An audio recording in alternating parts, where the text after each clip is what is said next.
오늘 같이 살펴볼 말씀은 요한복음 5장 베데스다 연못에서 일어난 일입니다. 베데스다 연못은 예루살렘 성문 중에 양문이라고 하는 곳이 있었는데 그 양문 근처에 있는 못이었습니다. 베데스다라는 못이었습니다. 베데스다라 뜻은 긍휼의 집, 자비의 집, 은혜의 집이라는 뜻을 갖고 있는 것이 베데스다예요. 그곳에는 행각이 5개가 있었는데 그 행각 안에는 그 이름처럼 많은 사람들이 은혜를 받고자 긍휼을 얻고자 많은 사람들이 그곳에 모여 있었다. 성경 그렇게 당시의 상황을 우리에게 이야기해 주고 있습니다. 그런데 그곳에 사람들이 몰려 있었던 데는 그만한 이유가 있었습니다. 일종의 전설과도 같은 것인데 옛부터 내려오기를 천사가 1년에 한 번씩 아니 1년에 가끔 그곳에 내려와서 물을 동화하게 하면 휘젓는다는 거죠. 물이 움직일 때에 가장 먼저 그 동안 물에 들어가는 자는 무슨 질병에 걸리든지 다 깨끗하게 낫게 된 거다, 낫게 될 것이다 라는 전설이 있었던 거죠. 그리고 수없이 많은 병자들이 그 전설을 믿고 그 베데스다 연못에 몰려들기 시작했어요. 우리 3절을 같이 한번 읽어볼게요. 시작. 그 안에 많은 병자, 맹인, 다리 저는 사람, 혈기 마른 사람들이 누워 물의 움직임을 기다리더니 병자, 맹인, 다리 저는 사람들, 혈기 마른 사람들 등 다양한 사람들이 저마다 자기 아픔을 가지고 와서 그 물이 움직이기를 기다리고 있었다. 그렇게 이야기한 것 아닙니까? 몸이 아픈 사람들, 몸이 건강하지만 앞을 보지 못하는 사람들, 제대로 걷지 못한 채 살아가고 있었던 수없이 많은 사람들이 저마다 자기의 문제를 가지고 베데스다 연못에 모이기 시작했다라고 하는 것이에요. 저는 이 베데스다 연못을 들여다보면서 어쩌면 우리가 살고 있는 이 세상의 축소판이 아닌가 그런 생각을 하게 됩니다. 저마다 아픔을 가지고 몰려든 사람들이 아웅다웅하며 살아가는 것이 마치 우리들이 살아가고 있는 모습과 전혀 다르게 보이지 않았던 거예요. 여러분 4절의 말씀 한번 같이 읽어볼까요? 4절 시작. 이는 천사가 가끔 못에 내려와 물을 움직이게 하는데 움직인 후에 먼저 들어간 자는 어떤 병에 걸렸든지 낫게 됨이라. 그런데 문제는 무엇이었는가? 천사가 가끔 내려와서 물을 동하게 움직이게 하는데 그 중에 가장 먼저 달려 들어간 사람만이 건강해진다. 그것이 전설이었던 거예요. 그가 어떤 중병에 걸렸던지 간에 가장 먼저 물에 달려들기만 하면 깨끗이 낫는다라고 하는 것이에요. 저는 이 전설이 너무나 가슴 아픈 거예요. 몸이 아프고 앞을 보지 못하고 제대로 걷지 못하던 이들이 한 가닥 소망을 가지고 몰려온 것이 베데스다 연못이었는데 그 연못에서 전해 내려오는 전설은 너무나도 야박하게 달려 들어가되 가장 먼저 달려 들어간 사람만이 몸이 성하게 된다라고 하는 겁니다. 그가 어떤 중병에 걸려 있는지 중요하지 않았다는 거예요. 그가 지금까지 얼마나 많이 고통을 당했는지 그것도 중요하지 않고 단지 그 동안 물에 가장 먼저 달려 들어간 사람만이 건강하게 된다라고 하는 겁니다. 여러분 한번 생각해 보시기 바랍니다. 물이 움직이는 것을 보는 순간 그 연못 근처 행각에 얼마나 난리가 났겠습니까? 서로 먼저 달려가려고 소리를 지르는 사람들이 있었겠죠. 밀치기도 하고 붙잡기도 하고 아마 우리가 상상하는 것 이상의 아주 큰 난리가 불보듯 뻔하게 일어난 것 아니겠습니까? 그 가운데 또 얼마나 많은 사람들이 다쳤겠습니까? 또 오늘 본문에 보는 것 같이 얼마나 많은 사람들이 마음의 상처를 얻었겠습니까? 열심히 달려는 갔지만 누구와 나보다 먼저 달려간 사람이 있었다면 얼마나 절망했겠어요? 또 오늘 본문에 이른 것 같이 몸이 아픈 사람들 중에는 걷지 못했던 사람, 달리지 못했던 사람, 앞을 못 보던 사람들이 어떻게 그 물가로 달려갈 수 있었을까? 절망할 수밖에 없는 전설이에요. 절망할 수밖에 없는 베데스다 연못이라고 하는 거예요. 일종의 경쟁입니다. 누가 먼저 그 물로 달려가는가에 따라서 상황이 형편이 바뀐다고 하는 건 경쟁이죠. 경쟁인데 너무나 참혹한 전설이고 너무나 가슴 아픈 경쟁이라고 하는 겁니다. 그래서 이 베데스다 연못을 묵상할 때마다 지금 우리가 살고 있는 이 사회를 그대로 옮겨다 놓은 것이 아닌가 생각하게 되는 거예요. 아마도 지금이나 2000년 전이나 크게 다르지 않았을 것이에요. 그리고 그 베데스다의 연못을 보는 주님의 마음도 너무나 아팠을 것이 당연한 것 아니겠습니까?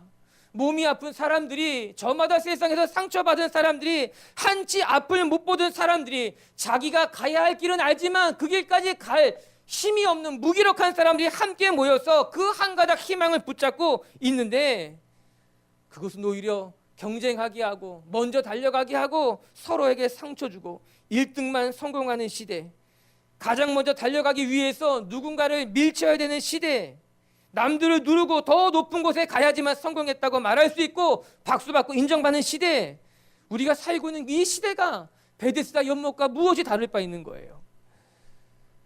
그래서 이 베데스다 연못을 볼 때마다 가슴이 아픈 거예요. 너무 속이 상한 거예요.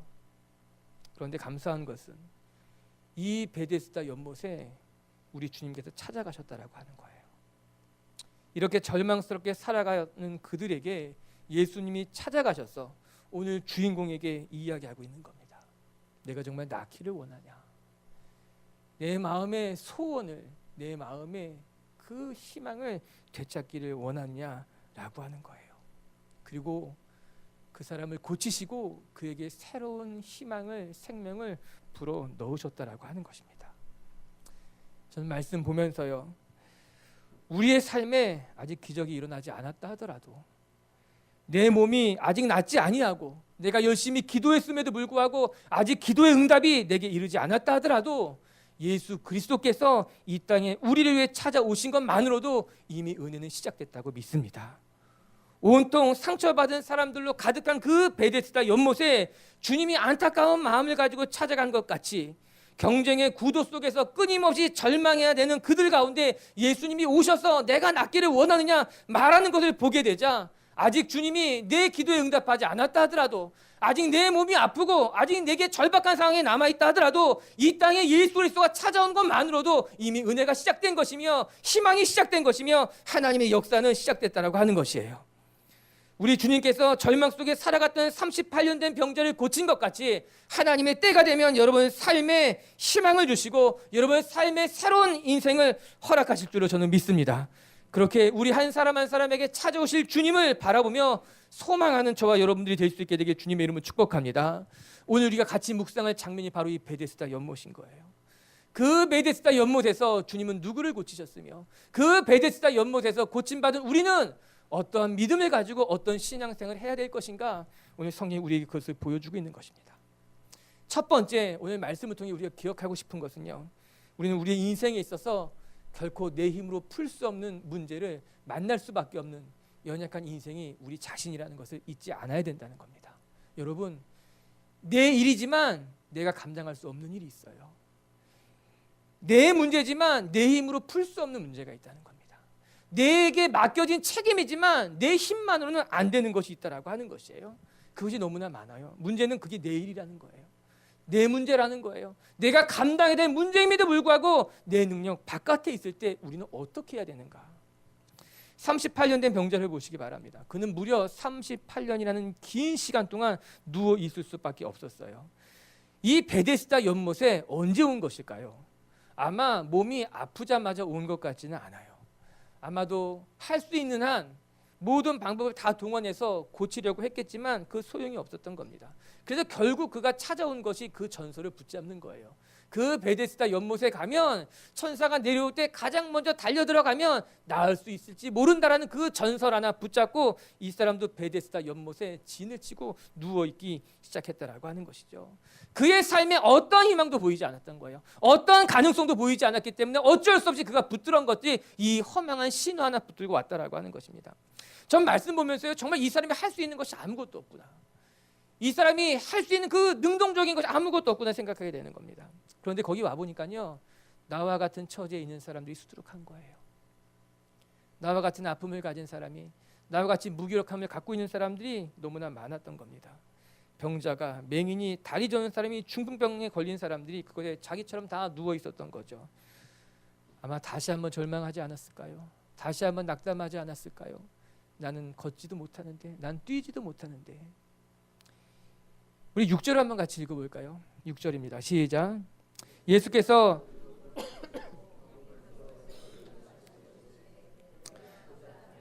예수님께서 그를 보시니, 성경 그렇게 말합니다. 이미 병이 벌써 오래된 것을 아시고, 보자마자 예수님은 그가 얼마나 오랜 시간 동안 고통을 받았는지 쉽게 알 수 있었던 겁니다. 왜 모르겠습니까? 무려 38년이라는 시간 동안 걷지 못했는데, 여러분, 다리에는요 모든 근육이 다 사라졌을 것이고 앙상하게 뼈만 남아있을 것이 분명합니다. 그냥 그 뼈만 남은 다리를 옷으로 가리고 있었던 것 뿐이었겠죠. 다리가 성하지 못한데 다른 몸은 온전하겠습니까? 불편한 몸으로 38년을 살았는데 매일 같은 삶이 얼마나 매일매일이 힘들었겠습니까? 식사를 어떻게 했을까? 아니, 그 사람은 그 누워있는 채 어떻게 용변을 처리했을까? 여러분, 그냥 누가 보아도 이 사람의 인생은 너무나 처절하고 절망적일 수밖에 없는 거예요. 하루 종일 먼지가 날리는 행각 속에서 주님이 보십니다. 이미 병이 오래된 줄 아시고 내가 낫고자 하느냐? 그때 이 38년 된 병자의 대답이 너무나 가슴을 아프게 합니다. 우리 한번 같이 읽어볼까요? 7절이에요. 시작. 병자가 대답하되 주여, 물이 움직일 때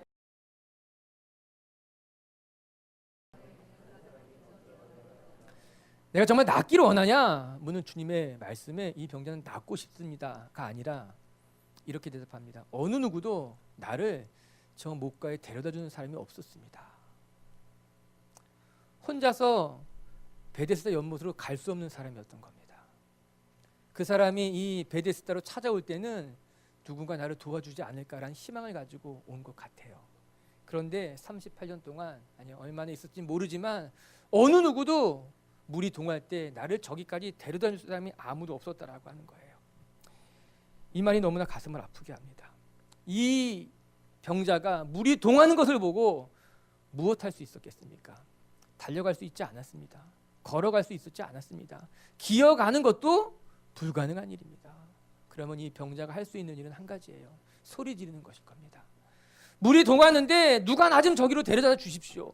내가 걷지도 못하고 달리지도 못하는 불쌍한 사람이니까 제발 지금 나 좀 들어서 저기다 데려다 주십시오라고 소리칠 수밖에 없었던 거 분명하지 않습니까? 그런데 어느 누구도 그 처절한 소리를 듣고 이 38년 된 병자를 물가에 데려다 주는 사람이 아무도 없었다라고 하는 거예요. 왜요? 저마다 자기가 급했거든요. 내 몸 아픈 것이 더 급했기 때문에 그 병자를 돌아보기보다는 자기가 먼저 달려가야만 했습니다. 내 자녀를 먼저 데려가야만 했다라고 하는 것이에요. 여러분, 이 베데스다 연못은요 사랑과 배려와 나눔이 있는 곳이 아니에요. 경쟁이 있고 승자가 있고 내 자신만 하는 이기주의인 것가 가득 찬 곳이 이 베데스다 연못이었다라고 하는 겁니다.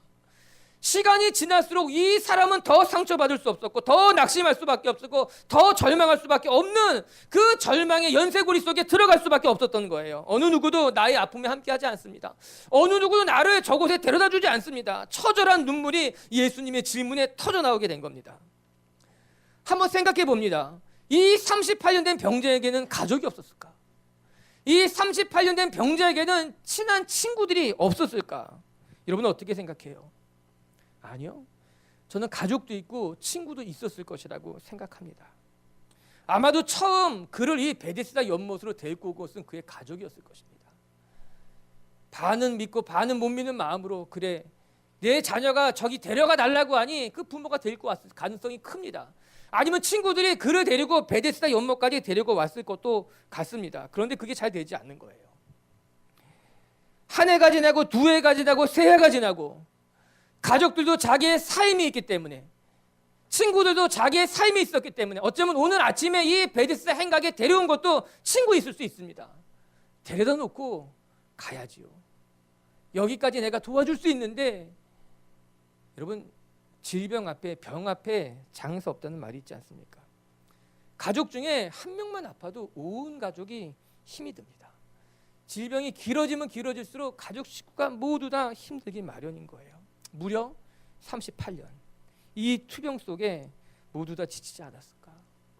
가족도 지치고 사랑하는 친구들도 지치고 본인도 지칠 수밖에 없는 그런 상황에 놓여진 것, 너무나 처절하고 가슴 아픈 곳이 이 베데스다 연못이었어요. 그런데 우리가 기억할 것은요, 이렇듯 우리의 삶에 내가 정말 무기력할 때, 내가 정말 아무것도 할 수 없이 처절해질 때, 그때 바로 하나님의 은혜의 때가 시작된다라고 하는 겁니다. 나는 정말 아무것도 할 수 없다고, 난 너무나 무기력하다고, 나에게는 소망이 아무것도 없다고 그렇게 자기의 연약함을 깨달을 때가 하나님의 은혜가 시작되는 시점이라고 하는 거예요. 다시 오늘 주인공의 삶으로 되돌아가 본다면 사랑하는 성도 여러분, 이 38년 된 병자가 할 수 있는 것이 아무것도 없었습니다. 이 무너지는 절망감 앞에 그가 붙들 수 있는 것은 정말 어리석은 전설 하나밖에 없었다라고 하는 것이에요. 하지만 주님이 그를 지금 보고 계셨던 겁니다. 신앙이 시작되는 지점은요, 나의 무기력함이 드러날 때입니다. 내가 얼마나 무기력한 존재인지, 내 형편이 내 힘으로는 극복될 수 없다는 사실을 깨달은 바로 그 시점이 하나님의 신앙이 시작되는 시점이라고 하는 거예요. 기도는요, 유한한 인간이 자기 존재의 한계, 즉 자기 자신이 얼마나 유한한지를 깨달을 때 무한한 존재인 하나님 앞에 무릎 꿇는 거예요. 그것이 기도라고 하는 거예요. 내가 내 삶의 한계를 만났을 때 비로소 우리는 하나님을 찾아가는 것 아니겠어요? 내 힘으로 무엇인가 감당할 수 없을 때, 내 형편을 내가 감당할 수 없을 때 우리는 자연스럽게 기도가 터져 나오는 거죠. 여러분, 이 기도는 자연스러운 기도인 거예요. 여러분, 기도를 너무나 고상하게 생각할 필요는 없어요. 정직하게 나의 형편을, 나의 마음을 아뢰는 것이 진실한 기도고, 그 진실한 기도에서 하나님의 역사가 시작된다는 거죠. 우리의 신앙도 마찬가지인 거예요. 우리가 우리의 무기력을 느낄 때, 내 한계를 느낄 때, 나는 정말 아무것도 할 수 없는 형편이라는 것을 깨달을 때 비로소 거기에서 신앙, 믿음 시작된다라고 하는 거예요. 우리 사랑하는 빛의교회 성도 여러분, 지금 혹시 여러분 삶의 한계를 만나고 내가 정말 무기력하다고, 내 형편 속에 내가 할 수 있는 것이 아무것도 없다고 깨달았다면 지금이 바로 진정한 신앙이 시작될 때임을 깨닫고 다시 한번 하나님 앞에 무릎 꿇는 저와 여러분이 되길 주님의 이름으로 축복합니다. 가장 연약한 자에게 예수 그리스도는 찾아오셔서 그의 친구가 되시며, 가장 무기력하게 무너지는 자에게 예수님은 찾아가서 그를 고치시는 분이 우리 예수님이라고 하는 거예요. 그 신앙은 내 연약함, 내 무기력함을 통해 하나님이 찾아오는 것이 신앙이라고 하는 겁니다. 두 번째, 오늘 말씀을 통해 또 깨닫게 되는 것은, 그럼 진짜 신앙을 갖기를 원한다면 우리는 헛된 신화와 어리석은 전술을 붙드는 것이 아니라 오직 예수 그리스도를 붙드는 사람이 돼야 된다라고 하는 것이에요. 저는 오늘 말씀을 묵상하면서 너무나 이해할 수 없는 것, 참 어쩌면 이럴 수 있을까? 여러분, 오늘 사건의 배경은 어디입니까? 베데스다? 베데스다는 예루살렘에 있는 곳이에요. 예루살렘 성문이 있는 곳이 베데스다 연못이다. 그곳에 사는 사람들은 모두 다 유대인이요 이스라엘 백성이었다라고 하는 것이에요. 즉 그들은 하나님을 섬기는 민족이었어요. 어려서부터 율법을 배운 사람들이었어요. 우리는 하나님의 말씀을 받은 선민이라고 하는 선민 사상, 그 자부심, 여호와를 섬기는 백성이라는 자부심을 가진 사람들이 유대인이고 이스라엘 백성들이었다라고 하는 겁니다. 그런데 오늘 말씀을 보니 물이 움직일 때 서로 들어가려고 했던 사람들은 누구냐? 그 전설을 굳게 믿고 베데스다 연못에 모인 사람들은 누구냐? 하나님을 섬기는 사람들이었어요. 어려서부터 말씀을 배운 사람들이었어요. 우리는 하나님의 택함을 받은 사람들이라고 생각했던 그들이 너무나도 놀랍게 그 전설을 붙들고 베데스다 연못에 모여서 서로 밀치는 경쟁 속에 자기 몸 하나 붙들고 살아가고 있었다라고 하는 겁니다. 너무 놀라운 거예요. 아니, 이들이 유대인인데, 이들이 하나님의 백성인데, 이들이 어려서부터 말씀을 배운 자들인데 어떻게 이 어리석은 전설을 붙들고 여기에 몰려왔을까? 그런데 또 한편으로 생각해 보면요, 이해가 되는 거죠. 오랜 시간 동안 기도했는데 뭐가 시원하게 뚫리지 않을 때, 내가 열심히 봉사하고 헌신했음에도 불구하고 뭐가 내 삶에 계속해서 고난이 찾아올 때 여러분은 어떻게 하십니까? 낙심하는 사람들이 많은 거예요. 신앙 말고 기도 말고 다른 것에 붙잡아야 되지는 않은가라는 유혹이 찾아올 때가 있다라고 하는 거예요. 기독교인들 가운데 이제 연초가 되죠. 초종 비결 보는 사람들이 많답니다. 기독교, 왜 웃어요? 의심스럽네. 안 돼요. 기독교인들 가운데 점집에 찾아다니는 사람이 많다는 거예요. 내가 그래도 교회는 다니지만 내 자녀 결혼하는 문제 앞에서는요 사주를 본다는 거예요. 내가 교회는 다니지만 이사할 때는 손 없는 나를 찾아본다라고 하는 거예요. 무엇이 문제고 그의 신앙은 어디 있는가라고 하는 거예요. 전국에 무속인이 60만 명이라고 합니다. 점으로 한 해 거래되는 비용이 약 2조 원에 이른다고 합니다. 이게 대한민국의 현실인 거예요. 예수 믿는 사람들이, 교회에 다니는 사람들이 이렇게 많음에도 불구하고 한 해 2조가 넘게 거래가 되고 있다고 하는 거예요. 아마 수없이 많은 사람들, 그들 가운데 예수 믿는 사람들이 수없이 많지 않을까요? 신앙은 있지만 전설을 붙잡는 거예요. 내가 유대인으로 태어났고 선민이라고 말하지만 내 상황이 어려울 때는요 뭔가 붙들 거, 지푸라기라도, 아니 전설이라도, 허탄한 신화라도 붙들고 싶다라고 하는 거예요. 디모데전서 4장 7절에 문명이 나와요. 같이 한번 읽어봐요. 시작. 망령되고 허탄한 신화를 버리고 경건에 이르도록 내 자신을 연단하라. 여러분, 우리의 삶은요, 우리의 신앙은 허탄한 신화를 따라가는 것이 아니라 하나님의 말씀을 따라가야 되는 거예요. 전설을 붙들고 신앙생활하는 것이 아니라 예수 그리스도를 바라보며 신앙생활을 해야 된다라고 하는 겁니다. 기억하세요. 베데스다 연못에는 하나님이 없었습니다. 그곳에는 단지 전설만 가득했어요. 헛된 소망만 가득했어요. 경쟁만 가득한 그곳에는 하나님은 계시지 않았다라고 하는 거예요. 수없이 많은 사람들이 자기 몸 하나 낳으려고 서로를 밀치며 서로를 붙잡으며 그렇게 경쟁 속으로 달려가던 그곳에는 하나님이 계시지 않은 거예요. 잘못된 자기 신념만 있었을 뿐이에요. 잘못된 전설만 있었다라고 하는 것입니다. 헛된 믿음을 가진 사람들, 하루 종일 베데스다 연못만 바라보면서 물이 동하기만을 기다려던 그들의 마음속에는 하나님이 계시지 않았던 겁니다. 그들은 하루 종일 연못만 바라보는 거예요. 물이 동하도록. 잠시 화장실 다녀오면 그 사이에 물이 동할까봐, 잠시 한눈이라도 팔면 그 사이에 물이 동할까봐 그들은 한시도 눈을 떼지 못하고 그 연못만 바라보고 있었다라고 하는 것입니다. 그 연못만 주목했다라고 하는 거예요.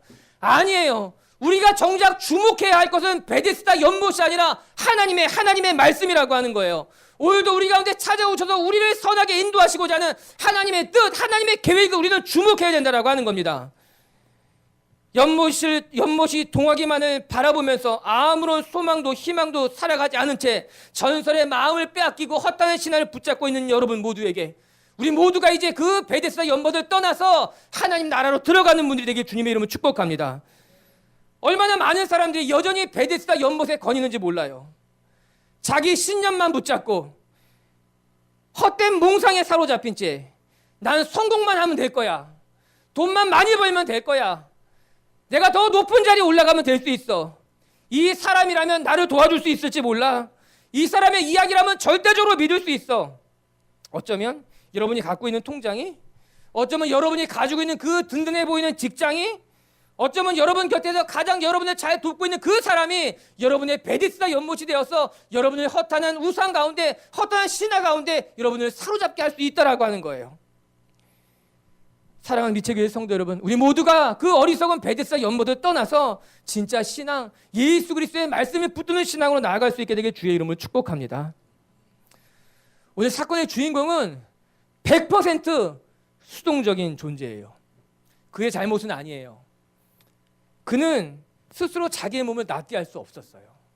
그는 스스로 베데스다 연못으로 달려갈 수도 없었어요. 그는 그냥 100% 수동적으로 그냥 그 자리에 있어야만 하는 사람이었어요. 예수님을 보았다고 해서 예수님에게 달려갈 수도 없는 사람이에요. 아니, 어쩌면 우리는 모두 다 이렇게 수동적인 존재일지 몰라요. 우리가 많은 것을 할 수 있는 것 같지만, 우리가 대단한 능력을 가지고 있는 것 같지만, 어쩌면 우리는 주님이 우리를 돕지 않는다면, 주님이 먼저 우리를 찾아오지 않는다면, 주님이 먼저 우리에게 은혜를 베푸지 않는다면 우리는 아무것도 할 수 없는, 정말 우리도 여기 오늘 주인공과 똑같이 수동적이고 연약한 존재일지도 모른다라고 하는 거예요. 그러나 문제될 것은 없어요. 오늘 말씀에 이른 것 같이 이 38년 된 병자가 예수님을 찾아간 것이 아니라 예수님이 베데스다 연못으로 찾아오셨다는 거예요. 예수님이 이 38년 된 병자를 찾아오셨다는 겁니다. 성경에 보면 예수님을 만난 사람들과의 관계를 한번 보면은 재미있는 게 많습니다. 예를 들면 이런 거예요. 우리가 묵상한 것 같이 니고데모를 보면은, 니고데모는 예수님을 자기가 찾아갑니다. 사람들에게 띄지 않기 위해서 아무도 보지 않은 한밤중에 예수님을 찾아가서 예수님에게 영적인 진리를 묻게 되고 하늘의 진리를 깨닫고 그의 삶이 새롭게 열리게 됩니다. 사마리아 여인 같은 경우는요, 사마리아 여인이 예수님을 찾아간 것이 아니라 예수님이 사마리아 여인을 기다리고 계셨습니다. 사마리아로 찾아가서 수가성에서 그 우물가에 예수님이 먼저 그녀를 기다리고 있었던 거예요. 사마리아 여인은 그곳에 예수님이 자기를 기다리고 있는지조차 알지 못한 채 그곳에서 예수님과 마주치게 됩니다. 예수님은 아무렇지도 않다는 듯이 사마리아 여인에게 내게 물을 좀 주시오 묻습니다. 사마리아 여인에게 가서 남편을 좀 데리고 오시오. 그렇게 사마리아 여인과 예수님의 만남은 시작이 됩니다. 그리고 그 사마리아 여인의 삶이 변하게 됩니다. 오늘 이 38년 된 병자와의 만남은 또 다릅니다. 3장의 니고데모가 예수님을 찾아갔다면, 4장의 사마리아 여인은 예수님이 가서 그녀를 기다리고 있었다면, 5장에 38년 된 병자는 예수님이 그 병자를 찾아가셨다라고 하는 거예요. 왜 그랬을까요? 이 38년 된 병자는 자기 힘으로 예수님에게 찾아올 수 없는 사람이었기 때문에 그런 거예요. 예수님은 그것을 아시고 베데스다 연못으로 찾아가십니다. 그리고 거기에 누워있는 이 38년 된 병자에게 다가가셔서 그에게 묻습니다. 내가 낫기를 원하느냐? 사랑하는 성도 여러분, 우리 주님은요, 우리의 작은 신음에도 귀를 기울이시는 분입니다. 때로 내가 하나님 앞에 먼저 나아가지 못해, 아니 내 삶이 너무나 처절하게 무너져 있어서 그냥 그 자리에 주저앉아 있을 힘조차 없을 바로 그때에 주님께서 우리에게 찾아오셔서 우리를 고치시고 돌보시는 분이 우리 하나님이라고 하는 거예요. 걱정할 것이 없어요. 오히려 우리는 무력할수록, 우리는 아무 힘이 없을수록 주님께서 우리에게 찾아오셔서 우리를 고치시고 우리를 새롭게 하실 거예요. 허탄한 신화에서 벗어나 베데스다 연못을 떠나서 우리가 온전히 주님만 바라보는 저와 여러분이 되길 주님의 이름으로 축복합니다. 세 번째 말씀을 통해 또 한 가지 묵상할 것은, 여러분, 신앙을 갖는 것보다 더 중요한 것은 신앙을 세워가는 것이에요. 기적을 경험하는 것보다 더 중요한 것은 기적을 경험한 이후에 어떻게 기적을 열매 맺느냐라고 하는 것이죠. 오늘 이 요한복음 5장의 사건은 성공일까 실패일까? 예수님의 기적은 대부분 성공입니다. 이 성공이란 말이 조금 문제가 있다. 조금 어떻게 표현할지 모르겠지만 이런 거죠. 니고데모는 예수님을 만나서 그의 삶에 변화가 일어납니다. 성공이죠. 사마리아 여인은 예수님을 만나서 자기를 조롱하던 마을로 되돌아가서 내가 만난 메시아를 보라고 이야기합니다. 놀라운 변화예요. 성공이죠. 그런데 오늘 이 5장에 나타난 38년 된 병자는 좀 다릅니다. 10절과 11절을 같이 한번 읽어볼까요? 10절과 11절이에요. 시작. 유대인들이 병 나은 사람에게 이르되 대답하되 나를 낫게 한 그가 자리를 들고 걸어가라 하더니 공교롭게도 그 병자를 고치신 날이 안식일이었다라고 하는 겁니다. 사람들은 묻습니다. 이 안식일에 너 왜 그 자리에서 내 친구를 들고 일어나 걸어갔느냐라고 하는 거예요. 안식일에는 그렇게 하면 안 되는데 왜 율법을 어기고 왜 이것을 들고 걸어갔느냐? 쏘아붙이듯이 그 38년 된 병자에게 이야기하니까는 38년 된 병자가 뭐라고 말하는가? 제가 한 게 아니라 저 사람이, 나를 고친 그 사람이 나에게 그 자리를 들고 일어나서 가라고 했기 때문에 전 그냥 그 말에 따른 것뿐입니다. 이게 내가 한 것이 아니라 이것은 저 사람이, 예수라는 사람이 했다라고 하는 거예요. 여러분이 병자는요, 38년 동안 돼 있던 자기의 문제를 해결해 주신 분에게 이 모든 상황의 책임을 돌리고 있는 겁니다. 내가 그런 게 아닙니다. 나는 그러고 싶은 마음도 전혀 없었는데 어떤 청년이 나타나서 그 자리를 들고 일어가라 걸어갈게, 저는 그냥 그 말을 듣고 따라 걸어갔을 뿐이라고 이야기하고 있는 겁니다. 나쁜 사람입니다. 첫 번째, 그걸 묻는 사람이 나쁜 사람인 거예요. 38년 된 병자가 몸이 나았는데 기껏 바라보는 것이 왜 그 자리에서 일어나느냐는 거예요. 여러분, 38년 동안 아픈 사람이 나았으면요, 같이 기뻐해 줘야죠. 어떻게 나았느냐고 함께 즐거워해 주고 같이 눈물을 흘려야 되는데 고작 그들이 바라본 것은요, 왜 율법을 어겼냐는 거예요. 나쁜 사람들이죠. 여러분, 이 38년 병자는 더 나쁜 사람이에요. 자기 몸이 나았다면 예수님에게 감사를 해야지, 감사하는 것이 아니라 아니요, 제가 잘못한 게 아닙니다. 그 사람이 나보고 걸어가라고 하니까 난 걸어간 것뿐이라고 이야기하는 겁니다. 자꾸 목사가 나쁘다고 말하니까는 그렇지만 나쁜 사람이에요. 은혜를 받았으면 삶의 변화가 일어나야죠. 은혜를 받았으면 감사할 줄 아는데 오히려 이 사람은 자기는 잘못이 없다, 모든 책임을 예수님에게 돌리고 있는 거예요.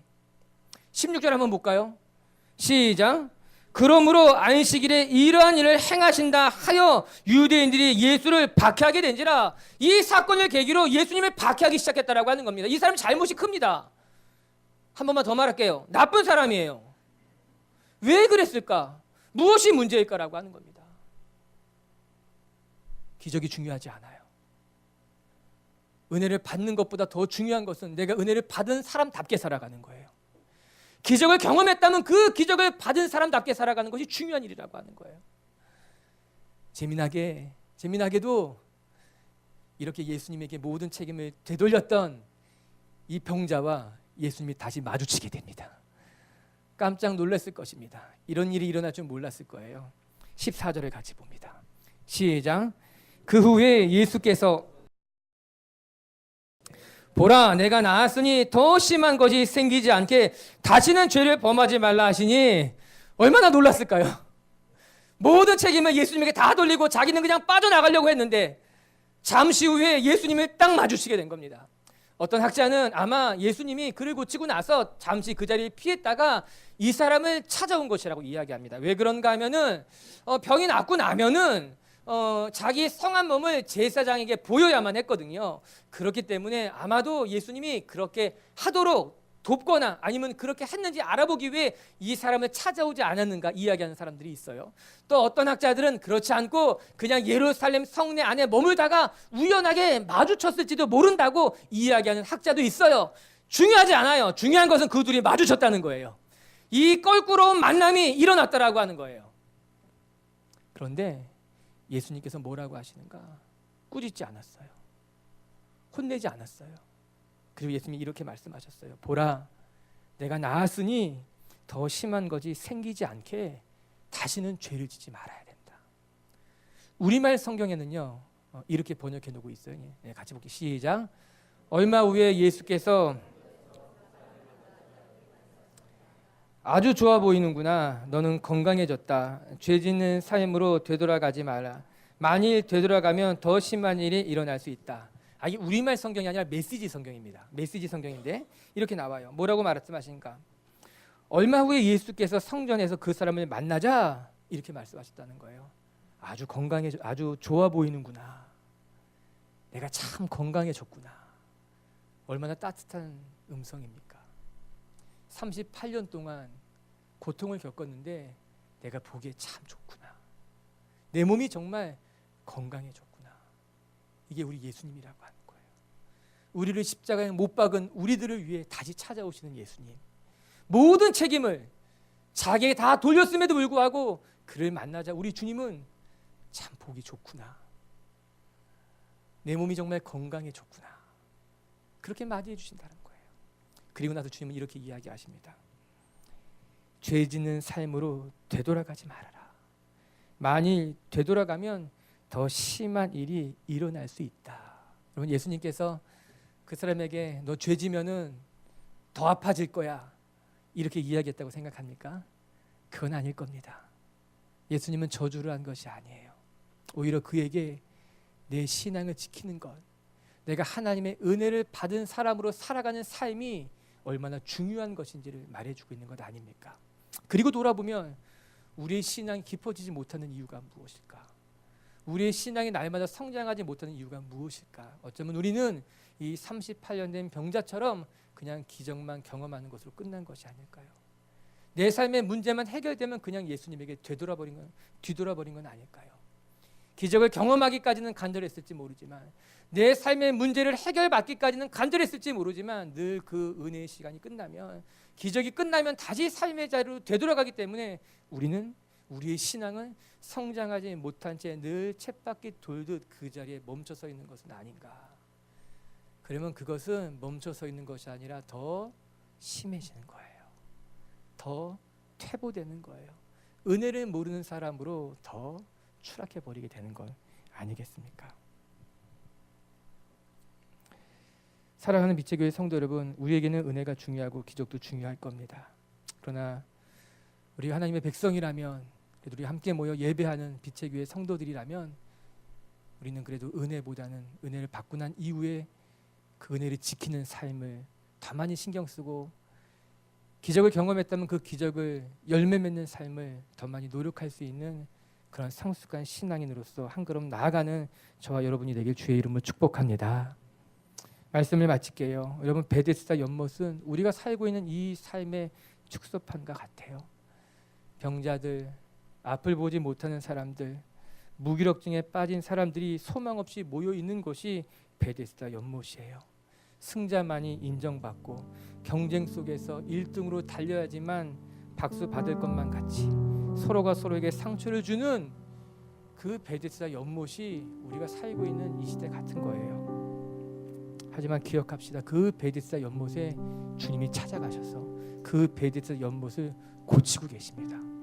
오늘 우리의 삶에 주님이 찾아오셔서 우리의 상하고 병든 것들뿐만 아니라 모든 것을 경쟁으로, 승리로, 이기적이고 개인적으로 풀어가려고 하는 이 사회와 우리를 주님이 고치실 줄로 저는 믿습니다. 첫 번째 기억합시다. 신앙이란 내 삶이 얼마나 연약한지 무기력한지 깨달을 때 비로소 신앙이 시작된다라고 하는 거예요. 우리의 삶의 무기력함을 깨닫는 때가 바로 하나님의 은혜의 때가 가까운 줄로 믿고 그 연약함이 하나님을 경험하는 축복의 통로가 되길 주의 이름으로 축복합니다. 두 번째, 우리가 전설과 허탄한 신앙, 잘못된 신념을 붙들고 신앙생활하는 것이 아니라 하나님의 말씀을 붙들고 예수 그리스도와 동행하는 분들이 되길 주의 이름으로 축복합니다. 여러분이 지금 머물고 있는 베데스다 연못이 어디 있는지 모르지만 그 베데스다 연못을 다 떠나고 예수님께로 나아가는 진짜 신앙인이 될 수 있게 되기를 바랍니다. 그리고 세 번째, 신앙을 갖는 것보다 더 중요한 것은 신앙을 온전히 세워가는 것이다. 기적을 경험하는 것보다 더 중요한 것은 그 기적을 열매 맺는 것이다. 우리들의 신앙이 기적만 바라는 신앙이 아니라 그 기적을 열매 맺는 신앙으로 자라갈 수 있게 되길 주의 이름으로 축복합니다.